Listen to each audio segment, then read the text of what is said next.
What could happen if the three of them refuse to participate in a prosecution? Well, I don't see it falling apart just because they don't testify. The prosecution often does not have victims of sexual abuse and victims of violence testify. They have so much more information than just that. But with the insanity defense, it's interesting because there's a fine line between a sociopathic freak and an insane person.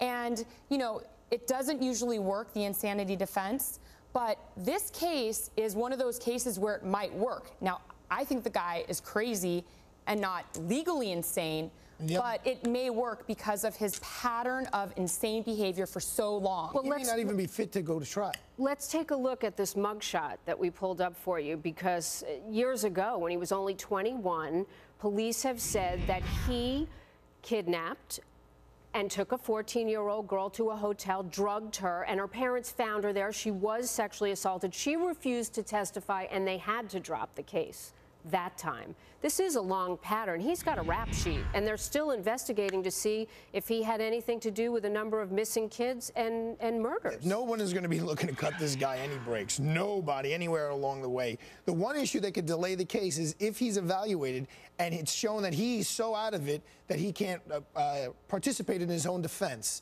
Then they just he stays in a mental institution, and it just keeps being delayed and delayed. He ran a business, though, Arthur. So, he ran a printing business, and he used this girl, J.C. Dugard, as his top employee. And that'll be the prosecutor's excuse for why he should do it. He intentionally hid them. He did this for so long. He was also a convicted sex offender from 17 years ago. So this is nothing new for him. He created a tent city in his backyard. He did all of these things. He wasn't just a kidnapper. He wasn't just a rapist. He fathered children with his victim. And his wife, what is she facing? Well, his wife has a whole separate issue.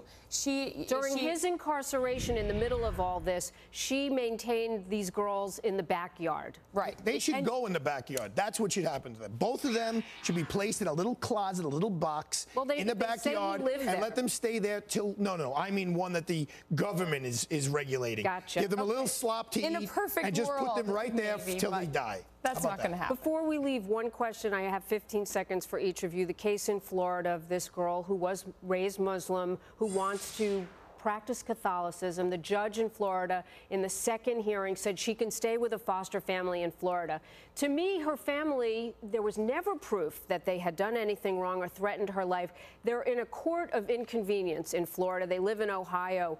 Could she not have lived with a foster family in Ohio and her parents had visitation? Did the judge do the right thing? Well, the parents actually agreed to her foster care in Florida. So the judge did the right thing because the parents agreed to it and allowed for her to be in the protective custody of Florida while this case was investigated. So, Arthur, did this judge have jurisdiction at all? He had the jurisdiction over the corpus, which is the body. That's where she was. She was in Florida. Before he gives her back to Ohio, he has to make sure these allegations of sexual abuse against her are not true.